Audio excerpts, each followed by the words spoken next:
Mwaramutse narakoze ama video atari make ku bijanye n'ibintu vyo gucora canke kurungika amafaranga canke kuyasaba muri Afrika ku bantu bari muri diaspora. Mu bisanzwe si phénomène iri ku Barundi gusa, novuga ko ari ku Banyafrika hafi bose, ndabumva Nigeria nawe ko ari Dodomba, bo muri Zimbabwe n'ahandi. Mbere wanashaka n'inyuma ya Afrika nk'ibindi bihugu bikenye nk'ico nzi nka Philippines, kumbure kubera bavuga icongereza nkabumva ariko bari Dodomba. Barafise abantu benshi bita ngo ni OFWs canke Overseas Filipino Workers, abakora muri Middle East, kumbure murababona bamwe bari muri domestic work byo mu mazu, ariko n'abari hanze mu bindi bikorwa barahari. Usanga kenshi na kenshi nabo nyene bidodoma ko amafaranga bakorera kenshi agenda kuja muri famille, ariko ko na cyane usanga hari gihe abantu batayakoresheje neza.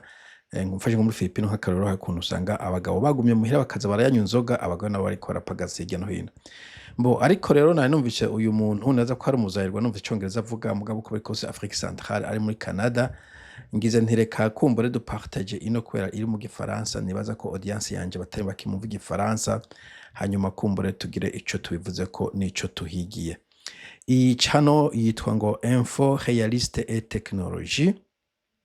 Nibaza ko ari umuntu ari muri Canada, reka tumumvirize hanyuma mugire ico mugamvye namwe. Il y a des gens en diaspora, je dis qu'ils travaillent jour et nuit. Pas pour eux, hein, mais pour tenir des familles entières à distance. Et le plus grave, ce n'est pas l'argent qu'ils envoient, c'est ce que cet argent leur enlève sans même qu'ils ne s'en rendent compte. Cette vidéo va déranger, moi je sais déjà, parce qu'elle parle d'un sujet que beaucoup vivent, mais que personne n'ose vraiment affronter. Donc ariko kuvuga nyene ko hari abantu benshi usanga babayeho ubuzima baronka amafaranga, ariko iyo warning numva nayumva izi video ziraderanja ko abantu benshi bacumva ngo urishimye ngo ushatse kubima urimana. Bon, ni verite tugomba kuvugana, benshi bayivugana mu ntamatama, urabona Abarundi ntibavugisha ukuri, barafise ibintu vyo kwihisha vyo kwiyorobeka. Jewe ndashima ko turabwizanya ukuri, umuntu kujya abantu biyumvira akaba ariko babivuga. Si tu es en diaspora, il y a de grandes chances que tu envoies l'argent au pays. Peut-être c'est chaque mois, peut-être c'est quand on t'appelle, peut-être c'est quand il y a un problème. Et souvent, tu ne te poses même plus la question. C'est comme si c'est devenu normal. C'est normal d'envoyer, normal de se priver, normal de serrer les dents. Mais ce que... Donc on va muri Afrika usanga bagize normal kureka amafaranga. Mu bisanzwe nkino nk'abazungu ni gake wo guha amafaranga, ni gake niyo abanyetunitse amafaranga babaza mwebwe amafaranga muyavana he ko twe dose n'amafaranga tujya mu bwo kureka muyavana he. Donc hano bakabona normal rimwe rimenye kubera indura ari nyinshi hariya, ahandi kuko kuvuga uti ntayo mfise ngo baca badusuzugura, ahandi juste imbabazi n'ikigongwe, imvo nyinshi zituma turunga amafaranga. Ahandi bikoreshwa kujya abantu bakoresha ama emotion, abirabure ko bavuze uti l'émotion est noire et la raison est hélène. Donc ivyo vyose bituma abantu benshi usanga batanze amafaranga contre leur gré, canke bari muri situation nyene bari bayakeneye, canke au moins uvyumviriye plus loin uzosanga uzoyakenera canke ushobora kuzoyakenera ejo canke hirya ejo. Que beaucoup ne réalisent pas, c'est que ce geste qui part d'un bon cœur est en train de détruire lentement des vies entières. Pas au pays, hein. Je dis ici. Le problème, ce n'est pas d'aider, hein. Il faut qu'on soit clair. Le problème, c'est d'aider sans limite. Et je vais vous parler de la réalité que les gens vivent en diaspora. Je dis sans filtre. Quand tu arrives à l'étranger, on ne t'explique pas une chose essentielle. On ne t'explique pas que la vie coûte plus cher que prévu. Donc ico nico kintu batamenya. Abantu bumva ngo umuntu akorera yango akorera yariya, mugabo ntibababwira yuko hano ubuzima buzimvye, usanga ibintu vyinshi birazimvye. Abantu bagishitse ngaha hari wumva mpora ndabumva gatwenga ditwegereza ngo jewe ngo sinogurana ngo amafaranga ngo kugura inzu ngo nzogura cash, ukamuraba uti uzogira n'Imana ushoye kuronka akazi gakurekora ko banki iguha amafaranga yo kugura inzu. Mu bisagara vyinshi ubiteye imbere inzu zishise umuriyoni, kugira ngo umuriyoni kukorera ibihumbi 150 amajana 200 kuko amajana 200 no kubura umudokiteri a medicine. Donc utanguye kuvuga ngo bagishika umva vuga umenga afise ibitangaza vyinshi, gushika tanguye kuyakorera agaca hitanwa amataxi, ama impôt, amakori, ibindi bigenda biva ko vy'ukuri ha imodoka, amazu n'ibiki, ugasanga mu bisanzwe nta mafaranga ufise ubika. On te dit pas ça. Kenshi bakubwira umushahara umuntu akorera mugabo ntubwira ama dépenses akora. travail fatigue plus que prévu. La pression mentale est permanente et que l'argent que tu gagnes n'est pas aussi grand qu'il en a l'air, vu de loin. Mais au pays, on ne voit pas ça. On voit seulement le taux de change, les photos, le fait que tu sois à l'étranger. Alors, on pense que toi, tu peux. Et petit à petit, sans même une discussion claire, tu deviens le pilier. Ah là là là là là là. Voilà, donc usanga n'akazi abantu bakora kenshi karuhisha, harimo pressure, abantu bagenda nko mu makima batamenyere nka za Canada usanga hari za neige, abantu bakazinduka amajoro guca kuri ubuzi buteye isoni, rimwe rimwe wari nk'umuntu wize nk'akarorero canke buruhisha doesn't matter icuri ico cose. Hakabamo nyine izo za pression mentale, usanga abantu bafise pressure irenze, et donc abantu bumva ngo ukorera yaba akagira change mugabo ntamenya ko ama dépenses nayo asa nayo. Ikindi kinavuze kiri important, nta discussion ihaba, umurundi ni mpa utampaye ziba, ntashobora kuvuga ati boreka twumvikane, nta kuntu wakora umunsi mukuru uciye bugufi acavuga ngo ziba ngo mpa amafaranga cyangwa ukazibe ngo udashoboye gufasha n'uceceke. Mugabo mu bisanzwe ari amafaranga yiwanje vyari gusa ko twumvikana tukaraba yuko twomagizimiza abo dufaranga duke mfise, niba nk'umunsi mukuru, niba wayitegura transport ya taxi tukaraba ko twokoresha hiyasi, ibintu nk'ivyo ntanze karaba kari banale. Mugabo kenshi na kenshi bivuga exige ngo umuntu ngo aguhe mugabo ntagire iki contribution agira muri iyo projet au sens y'ivyiyumviro. Ico gihe umenga uri gukoresha authoritarianisme ku mafaranga y'undi muntu yakoreye, nk'uko umenga uri entitled. Nta discussion igeriba, umuntu ashobora gutangura inzu kuyubaka ntiyamwavuganye ukavuga ngo natangwe kubaka inzu mugabo nta mabati mfise. Dude, twagomba kubivugana imbere yo kubaka amabati tukumvikana ko amafaranga y'amabati y'inzu yatanga. Ntabwo ushobora gukora projet ugije agate ngo reka nze ndakuramire, it doesn't make sense. Donc ico no kugira abantu bandikaze umuntu mukeneye mukaba muravugana kandi ukumviriza input yiwe. Je veux vous dire que beaucoup d'immigrants ne vivent plus pour eux. Oui, ils vivent pour ne pas décevoir. Je vais vous prendre le cas de Jean. Jean est quelqu'un, c'est un frère qui est au Canada. Il a 2 emplois, un le jour, un le soir. Quand on le regarde, on se dit, non, il s'en sort. Mais Jean n'a jamais de repos. Chaque mois, il doit payer le loyer, le transport, la nourriture, le téléphone. Et chaque mois, avant même de respirer, il envoie l'argent au pays. Pas parce qu'il est riche, attention, mais parce qu'il ne peut pas dire non. Un jour, sa voiture est tombée en panne. Il n'avait rien mis de côté. Pourquoi? Parce que tout ce qui lui restait était déjà réservé pour ailleurs. Les amis, le jour où tu as un problème, beaucoup découvrent que personne n'est là pour les aider en retour. Moi, je vous dis, et je veux vous dire qu'il y a une sorte de culpabilité invisible. Donc ico avuze n'ikintu gikomeye cyane, barundi kazi, nk'iyo uri mu ndege ijya mask ya oxygene bavuga ngo imbere yuko ushira kundi muntu ubanza wishire ko wenyene. Hanyuma dusubiye inyuma gato muri 2008 harabaye ico bite ngo GFC, Global Financial Crisis, aho habaye problem mu bintu vy'ubutunzi, abantu benshi barabura akazi, abafite amazu y'amadeni barayabaka, imiduga barayabaka. Ico gihe hatangura kuvuga ibintu vya cyo kuko financial advisors bakavuga ati mu bisanzwe nukuraba ko ufise amafaranga y'intega bizoza n'imiburi agutunze amezi 3, bamwe bahubwa ngo amezi 6. Nico gihe utangura gukora ibintu vya risks. Kubera iki? Iyo hagize pane y'imodoka, iyo hapfuye ikintu mu nzu, iyo ubuza akazi vyihutirwa, iyo ukomeretse kumbure heshe na heshe n'ivyo bamaganga haba za assurance n'ibindi.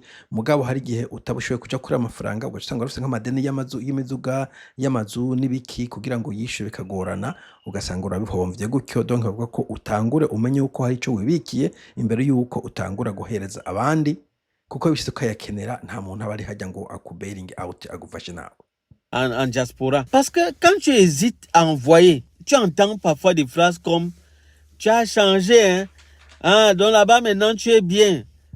Ici, vraiment, c'est dur. Et toi, tu te tais.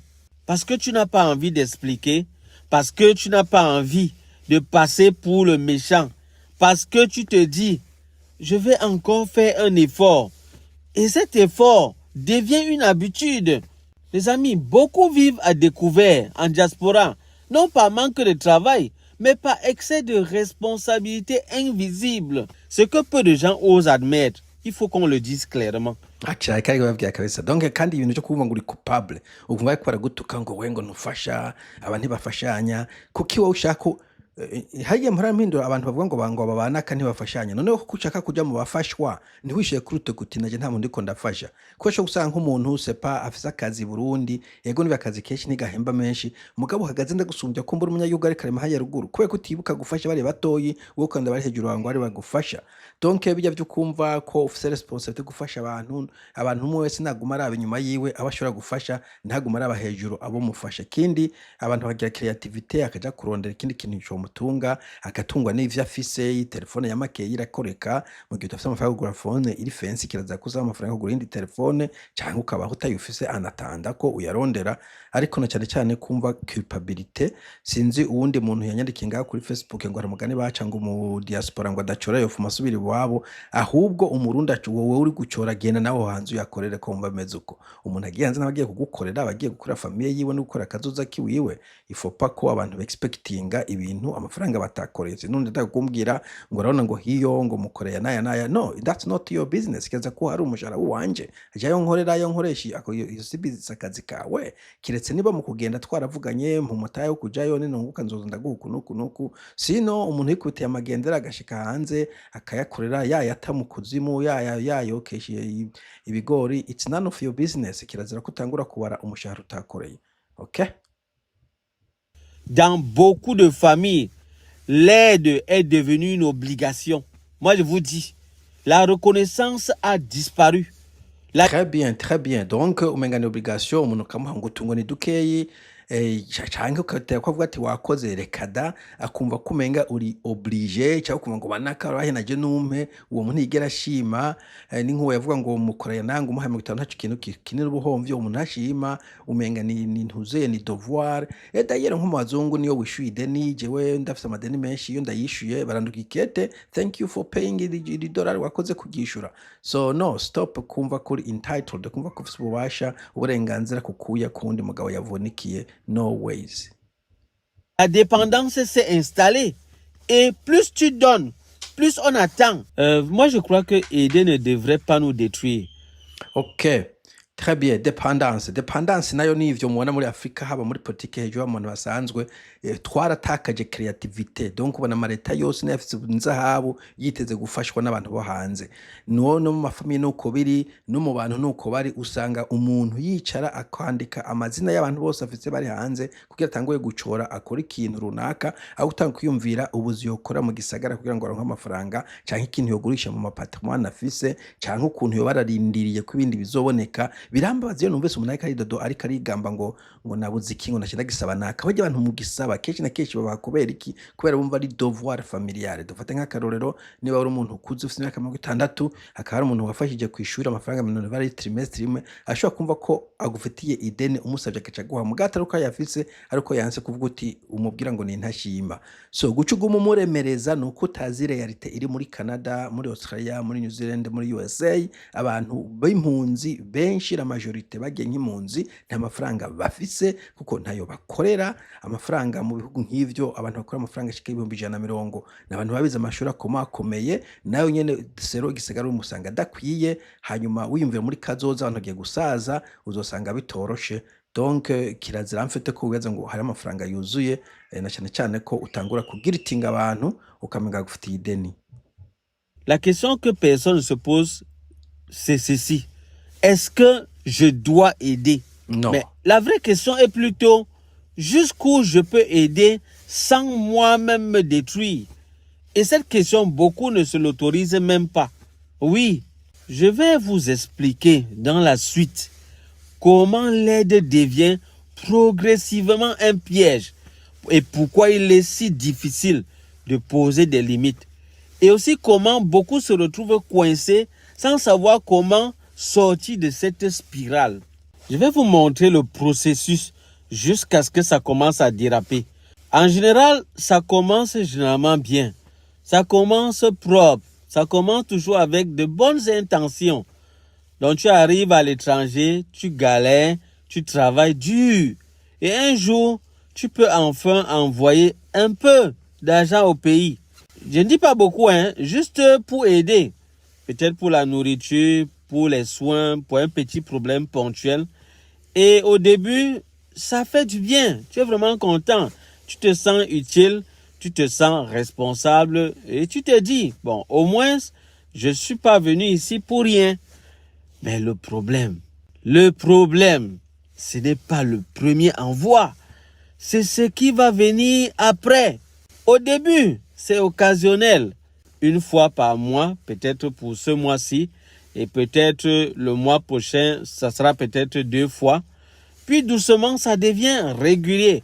Et sans même que tu t'en rendes compte. Un petit montant ici, un autre montant là-bas. Et surtout, les raisons commencent à se multiplier.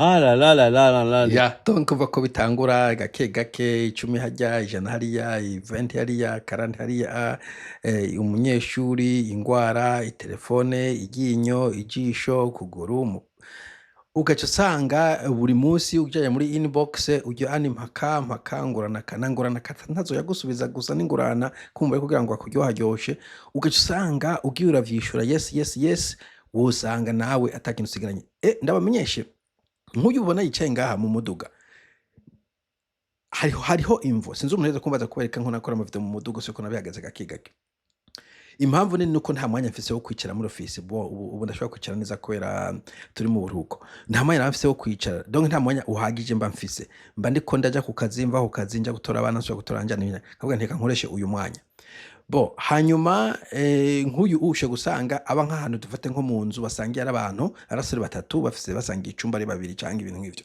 akabona ko nta hantu afise espace iri calme yovugira yirukanye abandi naje mumva kubwo nawe kurazwingitira hirya no hino yo muri ngaha rimwe agaca avuga ati reka nkore mu muduga niho hantu ushobora kuronka hari calme uwo muntu mu bisanzwe uvuga ko ari miserable mu bihugu vyo hanze buri muntu watuba kufise omwe icumba ciwawe closinga hanyuma ugafuma ukorera omwe ama video ku gitanda ciwawe mugabo hari usanga n'abantu babiri asanga igitanda canke n'abandi bantu ku buryo ugwa mu ruhari doshobora kumure permettre gukora video donc nukuraba yuko ubanje kwimenya imbere kutangura kumenya abandi.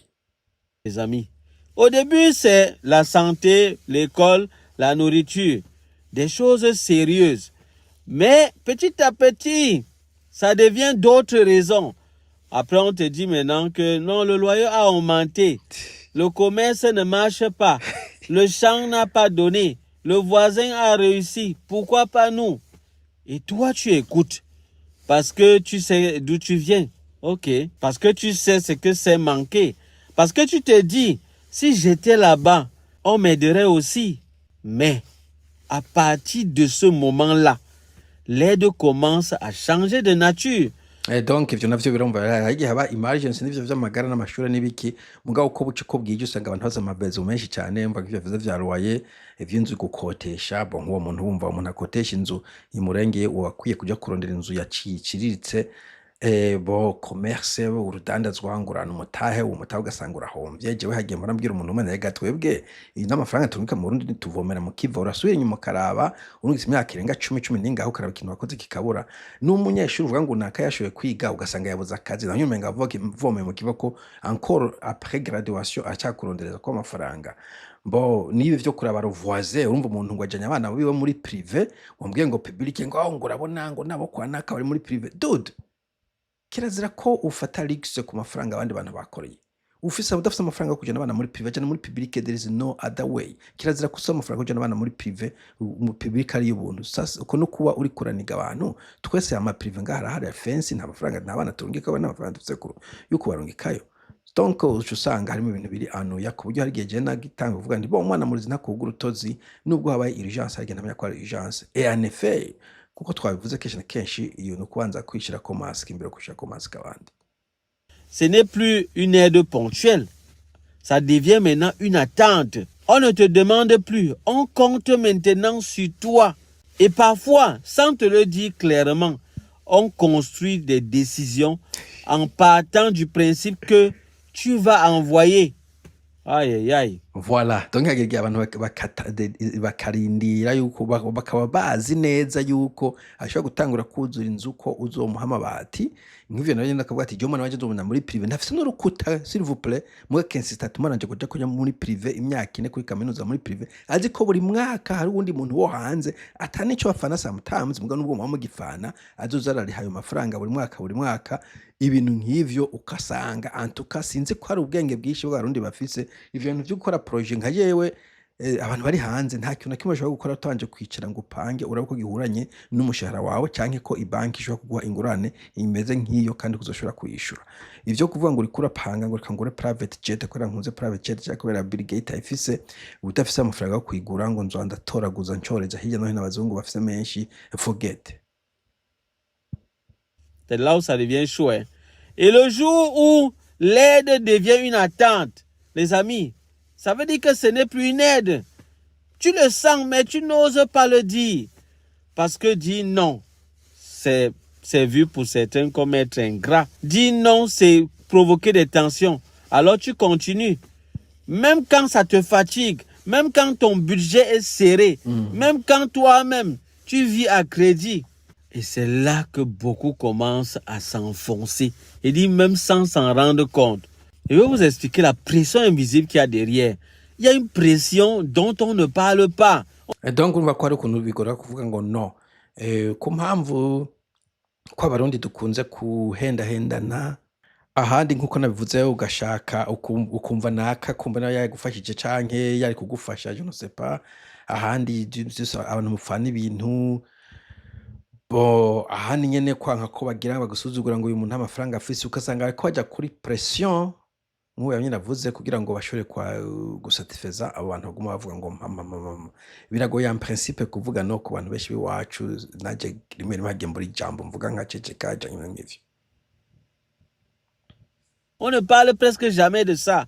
La pression morale. Personne ne te menace, hein? Personne ne t'oblige officiellement. Mais tu sais toi-même que si tu refuses, on va mal parler. Si tu ralentis, on va te comparer maintenant. Et si tu veux expliquer, on va minimiser. Alors tu préfères te taire. Tu préfères te serrer la ceinture. Je vais vous raconter une situation que beaucoup vont reconnaître.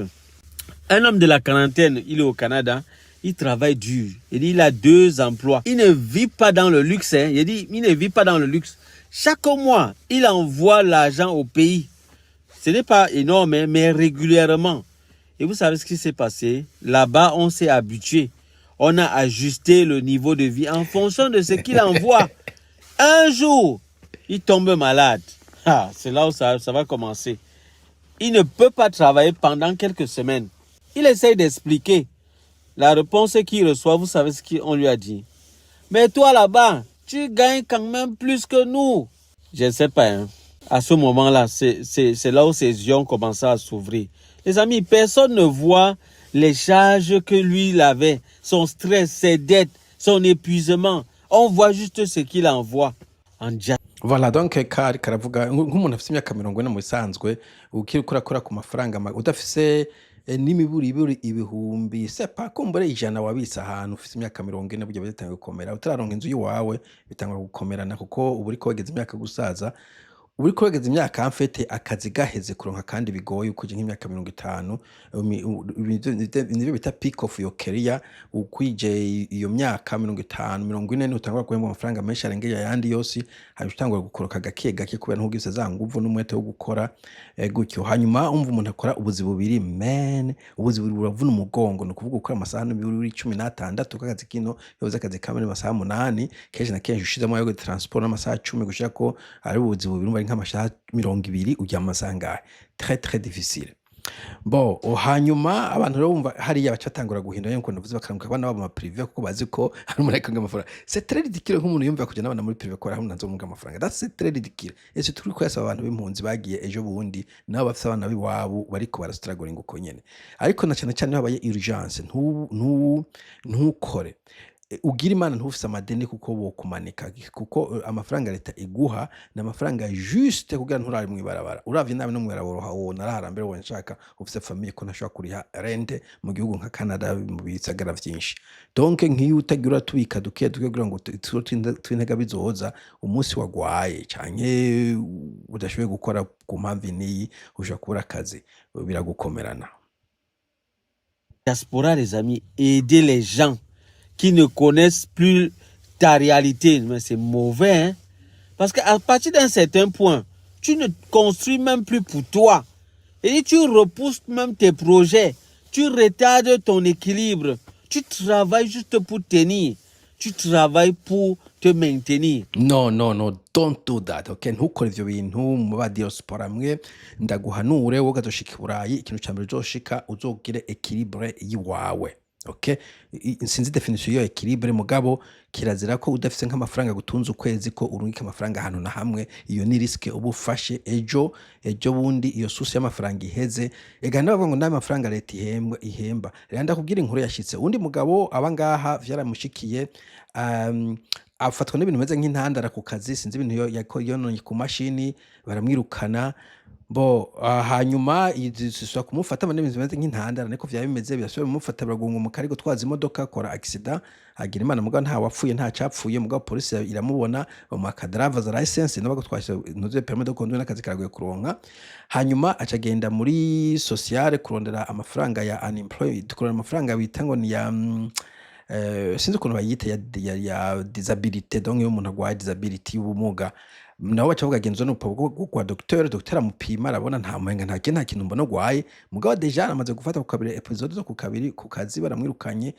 umva ari hagati nta muntu ashobora kumuha akazi kandi leta nimo amafaranga yarasafarinze cyane ivyo birashobora gushikana ni ka exceptionnel mugo kandi cyo ngomba kuvuga n'amafaranga leta itanga niba wose nk'umuduga uriha niba wose inzu uriha ntibigerugira canke kuvuga ngo uzoja no mu kandi gasara gutembera ntibishoboka donc abari amafaranga ari très tight donc no kuraba ko ironsa akazi ntikamaho barundi abantu benshi mutabonye iyo crise ya 2008 je na muri Cape Town banshi ntitwayibonye ariko abantu bari muri Amerika yarabahahamuye cyane barabuza amazu bararaye ku muhanda benshi cyane munatembera mu musagara muri Muhammad bataka kuja kura ku mihanda bashaje kubera kiba kira jeune nabo ntabwo bafashe sérieux kubika amafaranga bakora canke ntibakoze bihagije.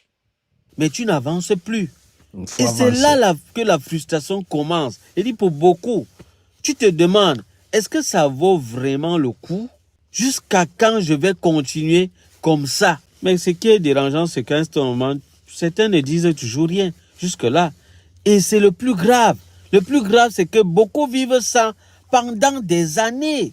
À ce stade, l'aide n'est plus un acte de solidarité. On ne peut pas dire ça. C'est devenu un poids permanent. Il dit un poids émotionnel, un poids financier, un poids mental. Et très peu osent en parler. Il dit très peu. Ce que je viens de décrire ici, les amis, ce n'est pas juste une explication. Hein. C'est la réalité, il dit silencieuse, des milliers d'immigrants. Dans la suite, je vais vous expliquer ce que ça détruit concrètement. Ça peut être dans le couple, ou bien dans la santé mentale, ou même dans l'avenir personnel des gens. Et surtout, pourquoi ce système finit par casser ceux qui veulent bien faire. Urumva yuko ari abamiliye benshi b'abamigrant ntavyo bavuga n'inkuru urana ko avuga ati genda vyose ndabivuga benshi ntibabivuga ariko ko bifita ingaruka mbi haba ku makouple hana usanga umugabo n'umugabo ko barashwana sinarukiye muyomba sinarukiye kirigeze kuri hanyuma la vie mentale uko kwa muri stressé amafaranga urayakeneye mugabo n'akayakeneye ukara udasinziriye mbeshe ndamurugikira atatu ndayasibe ivyo biri gustressinga hanyuma ton avenir s'il vous plaît mumenye nk'abakora investigation mubaze mbega umusaza muri Amerika muri Canada muri Australia muri New Zealand bamuha amadolari angahe muri Belgique muri France mubaze en général en principe zero imisi wakoze muri ico gihugu zero umushahara wakora mubaze ahantu baha umuntu akukurutse ucu yakira ugende ahantu urentinga icumba urabicumba bakiri hangahe ivyo kurya bagura ngahe uzosanga amafaranga ari kimwe bita intica ntikize hari abazungu benshi ubu batanguye guhunga bakava muri UK, bakava muri Australia, bakava muri New Zealand, muri Canada, muri Amerika, bakaja kuba muri Amerika Latine, muri za Philippines na za Thailand. Bo abazungu bo aho bashitse baca biganza umenga baragize upgrade nubwo badowngradinze, mugabo batakaje intuzo y'ikutire yiwe, famille yiwe, ahantu yaramenyereye akaja kuja ahantu hashushe hatari ubuvuzi nk'ubwo asize muri UK n'ibindi. Donc nukuza muragaba hazogera mu busaza aho uzosanga atakintu ufise, hariho risk gushobora gusanga uryame mu modoka for the rest of your life. You do not want that. Ivyo bishaka bizogushikira. Amis, je vais vous expliquer comment ça devient une prison, l'aide. Parce que le problème n'est pas juste d'aider les gens, mais c'est la dépendance là qu'il y a derrière et l'usure mentale. Parce qu'à un moment donné, ce n'est plus de l'aide, c'est devenu une obligation. Et beaucoup ne s'en rendent même pas compte. Au début, tu envoies quand tu peux. Ensuite, tu envoies parce qu'on te demande. Et puis un jour, tu envoies parce que tu n'as plus le choix. Merde. Et dit même quand toi-même tu es à bout, c'est terrible. Même quand tu n'y arrives plus. Même quand ton compte est vide. Le piège commence, les amis, le jour où tu oses leur dire non. Je vais vous dire quelque chose que beaucoup vivent en silence. Okay, kirazira yuko ndanabisuyemo, kirazira yuko ibanki yawe iri vide ugurana amafaranga urungikira abantu, kirazira yuko wa muntu we uri kumfashanyo ya leta urungika ijya mfashanyo juste kugira ubaho nk'ubu wo gutera serumu, kugira ngo ijya serumu igabure n'undi muntu. That's not right. Ukene kurunka amafaranga banzo ve muri ivyo, kuko ibindi bica bituma bejo kuzingamika kugoma kujya mfashanyo ya leta. Gerageza urondera akazi kazima, wizamure uronka amafaranga hagije, we capable yo kwigurira inzu. Sinzo mugeze kukica muri komane ngomba kugura inzu, utaguze inzu uzobamuke. Izo nzu za leta bon keshi na keshi usanga zira ahantu bari violent, hari violence, ukaca wama muri izo za violence bo canke naho nyene bashobora kuzayikwa ku munsi umwe. Bo panze naho utaguze umaze gusaza uzosanga ata asset ni mufise gupanga, usanga imfashanyo nishobora gupangisha nyine nza guma akukubagura.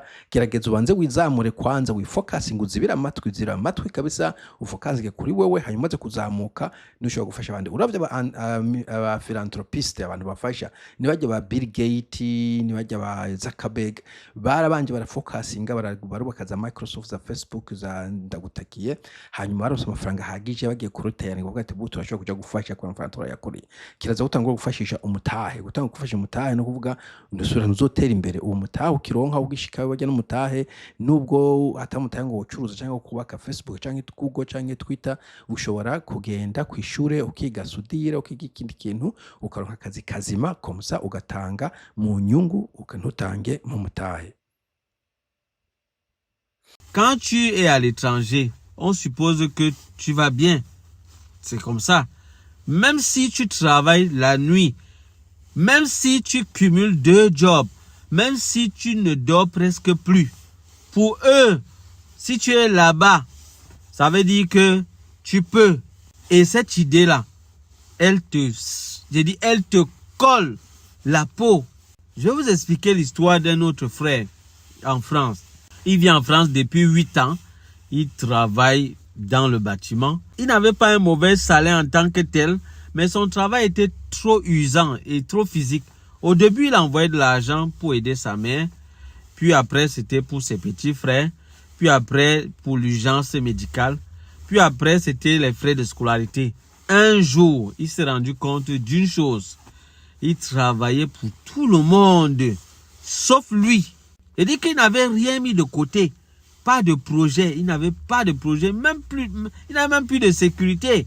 Quand il a essayé de réduire, on lui a dit, tu as changé, avant tu aidais, maintenant tu refuses. Et cette phrase, elle l'a détruit. Donc, novuga nk'umuntu akora mu bintu vya construction, ibintu vyo kubaka, washaka n'ibintu vya mekanike. Je nafite umugenzi yakora muri mekanike, yarambwira twanganye nk'imyaka ati jewe umugongo watanguye kugonda amata yo kubabara. Ico gihe je nakora ibintu vya software canke logiciel nkorera muhira, akavuga ati bo wamagaze nkaho kiwabo nubwo yompemba mu hati y'amafaranga nkorano yakora kubera umugongo je wamaze kwanga donc nukuraba yuko akora muri batima muri ibintu by'inguvu ibintu byose bya trades bijya by'imyuga nubwo tubishima je person ndabishima birimo amafaranga abantu benshi bakishimira 50 ntabagize amagara menshi cyane yo gukora donc nugukora ugegeza kwivuta bon nk'ibyo 50 amagara tanga kugabanuka nuko nzangize kugenshwa kugabanura gukora canke akazi gaze nshobora kubaho gake gake so que veut dire kubika gukora ama investissement kugura nk'inzu kayira complete makura bigufasha ko udasubira kuriha rente ngo nivyo mu mataxi ya propriété mu kenshi na kenshi ntabwo abagereranya na rente bo hanyuma abantu ukabafasha ngo navuze ari uko wowe banje kumera nk'uwifashije umuntu akora ubuzi bubiri mon frère uri kurivuna no guhakikisha ko utabukora en permanence personnellement nivyarenga kugomba kurenga imyaka ibiri ukora ubuzi bubiri peut-être ukene kurondera deposit y'inzu ya down payment that's fine ukene kuja kwiga kindi kintu mu kubikora en permanence vyaje kukuvuna bo je kenda akora ubuzi bubiri mugo ntabwo ari full time kandi kenshi na kenshi ntabwo ari ubuzi buvuna cyane so nukuzamura abantu mwivune hanyuma hageze aho musaza ngo musange muri mwibarabara. Il dit beaucoup continuent d'envoyer non parce qu'ils peuvent hein, non mais parce qu'ils ont peur de décevoir. Il le fallait vrai stopper. problème ce n'est pas l'argent envoyé. Le vrai problème c'est ce que ça crée dans ta tête. Tu vis dans une double pression. La pression d'ici d'abord qui ne te laisse pas et la pression de là-bas encore. Tu n'es jamais tranquille. Je dis pas du tout. Ok, nico kintu nashaka mwamenyeshe kandi ko ino haro pressure irenza, haro pressure bantu mwe. Donc ino no kubwira ko dufate nk'umara muri Sydney, Australia canke sinzi umuntu yofata nka San Francisco nk'akaro muri America. Aba docteur babiri bari graduated bafise ama medicine docteur a medicine bakora akazi kugura inzu bashobora gutungiramo famille no kuvuga inzu y'ivyumba bitatu ifise naka plage gatoyi naka akabuga gatoyi c'est presque impossible. Cyabaze rero abantu dusanzwe ubuzi tuba turiko turakora usanga pressure ari nyinshi bo jewe mpora numva abantu benshi bari kubararira babuze amafaranga yo kuriha umuriro yo kuriha internet amafaranga yo kuriha inzu bariko baratakamba ukumva yuko abantu bari kuri pression bo iyo rero iruhande yiyo agacana pression yuko bari bariko bakwega amashati kandi ntugomba kubabwira situation yose kuko wanka ko bakugaya cyangwa gusuzugura cyangwa gutwenga canke kumbure uratahura n'ivyo ni situation yumvikana ko bakenya hariya you wish ko ari kubafasha kujya ushobora kubona umuntu agwa kuvuga ati yaba nari muganga cyane nse ubuvuza nari kukuvuza cyane nari imana nari kugukiza mugabo ntibishobotse bikakushira ko pression yahuri na pression y'ivyo bibazo by'abandi bya hariya bagomba gutaga wumva ko bagomba gukemura mugabo utabishoboye ivyo nagenda kubwire ko ari ibintu pression aba diaspora fise double ibi nivyo ari karavuga. Et quand ton téléphone sonne, tu stresses. Parce que tu sais que ce n'est pas juste pour dire bonjour. Je vous dis qu'il y a une sorte de fatigue invisible. Je dis beaucoup de gens sont fatigués mentalement à cause de ça. Ok, icyo nacyo nagira kibamenyesha barundi kazi. Bino vyuko umuntu mutamure mutaravugana rimwe ntimuriga munavugana nawe mukazona ngo bonjour. Uti bonjour. Ngo je uranzi utoyageze nakuze. Ngo bo je ni nakatwiganya hana. Oh, ndakwibutse. Canke ikindi kintu. Ndungikira amajana abiri. Dude, we just talk. Turacyamukanije sinzi nukuri we deja uje no uri musikamera kupoza nka naka ntibifise sense bijya bintu umuntu muvuganye bwa mbere umunsi nyene mugaca imessage akatatera kare amafaranga menye gute kuri wawe ndi wanavuze ko nditonavuganye no kuri telefone hariko ifoto ya image ntashobora kurokoneza deja kuko urumva nubu nisi nakwibutse donc kenshi na kenshi rero abarundi yabonye umuntu muramukije aba yiteze ko down the line inyuma y'amanota nk'itatu bazotanga kuginegosia ivy'amafaranga. It's depressing ku bantu bamwe bon just impressing ako je ndazi kuvuga no iyo no non mu Kifaransa canke no mu Cyongereza easy for me no kwanu ko kuvuga no mu Cyongereza no. Ils ne le disent pas, ils continuent juste à sourire. Mais à l'intérieur, ils sont épuisés. Ils se sentent comme coincés. Et cette situation, ça tue des vies, je vous assure. Ce piège détruit plus que le chômage. Parce que pendant que tu aides tout le monde, toi-même, tu n'épargnes pas. Tu ne te construis pas. Tu ne construis rien du tout. Tu retardes ta vie. Et dit beaucoup ici arrivent à 40 ans, 50, sans rien de solide. Il dit, tu as rien. Pas parce qu'ils ont mal travaillé, mais parce qu'ils ont trop aidé tout le monde et ils ont mis tout le monde sur leurs épaules. Ils ont mal géré. Donc, umaze gushika imyaka 50 ata kintu ufise ubuzima buzogukomerana mu gihe cy'ubusaza. Mes chers amis, ivyo bintu amakosa twigire kubadubanjije ntajya umuntu yakora. Ushitse hanze ufise imyaka 40 deja nta muntu wakwiye no gufasha ko you are dead. Kugira ngo uzokacinge up ntivyoroshe.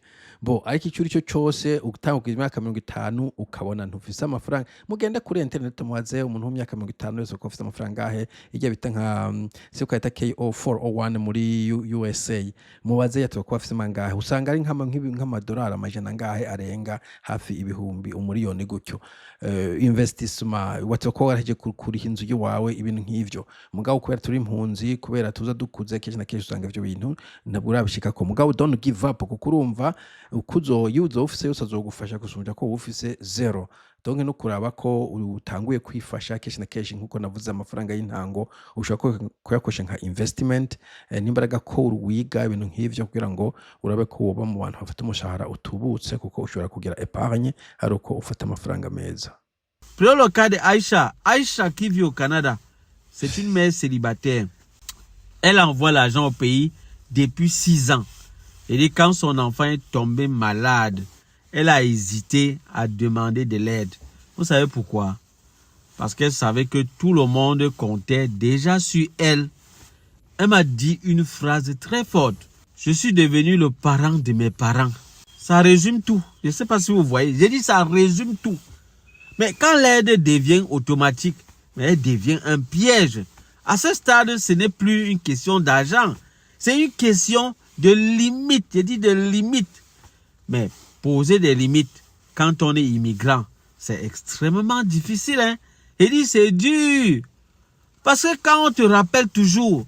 Ok, ndumva ko masura donc mbwa no kwiga kuvuga no ntabwo bigoye umuntu akubwiye muvuga no hanyuma shiraho limite bon limite ni uyimenya je limite yiwanje nta muntu numwe nzanduka amafaranga nk'ibintu by'iminsi mikuru mfise mariage mfise baptême mfise celebration yayo yose n'importe laquelle celebration don't ask me ntumbaza amafaranga yiwanje na amafaranga nkora ya gukora luxe ya celebration umunsi mukuru wari wose ushobora kugira simple na mariage ushobora kuja kwa party no kwa musantene mugaca mutaha muhira mukagura ikaziye imwe gusa yifana mukayinywa mariage ibiheze so qui importe ntabwo ari mariage yo munsi wa manose uco qui importe ningene muzobana point très cyo kimwe n'indi misi mikuru cyo kwibypass cyo kuyirengagiza mu kwimo hari misi mikuru abantu birengagiza none hari umuntu yapfuye ngo ntiyakoze umunsi mukuru mu gwimo donc nivyo nshaka kuvuga kirazira ko usponsoriza ijya luxe y'abantu batazi valeur y'amafaranga ko amafaranga ni uyakora nuzi valeur yayo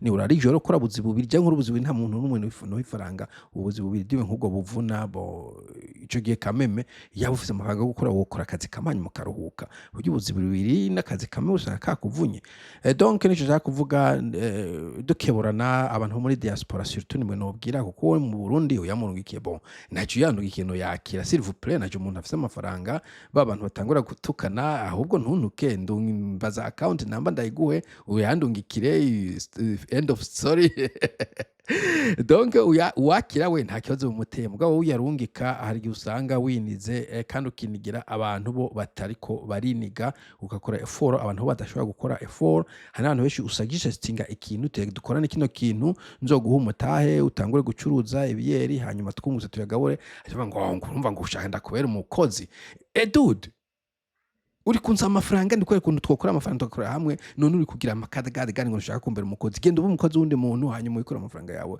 uyagire urumva bo cyangwa ukamubwira bo nta kuntu reka ndaguhe amafaranga ugure passport ugende i Kenya numvise ahantu abantu bakora ikindi ngo urabona ngo hajya ahantu ngo nabantu ngo baba payza gusa bajayo dude uri umupayza udashaka kugura uri kurasa amafaranga nawe uri umupayza mu bandi bapayza anyway icyo ndashaka kuvuga no kuraba yuko utariko winigira umuntu nawe adafise intuze courage yo gukora effort yiwe kandi utariko upermeta abanyafrika kuba abantu baba kuri dependent batigera ba developer ntuzeye creativite mu mutwe wabo kuvuga ati boje mfite ikibazo nogikemura uku, canke umuntu akumusaba amafaranga nkamuha situation yanje tukavuga ati uwo ni situation noyisohokamo gute, bisanzwe bisaba amafaranga kumbure uwo muntu biroroshe amfete nkaje umpamagara ukambwira uti bo je ndahejeje kaminuza mfise ibibazo ndafise idées nizi bo wumva nozisorovinga gute, je nshobora guha proposition zine zitanu, bo nyaragasa muri South Africa, genda Kenya,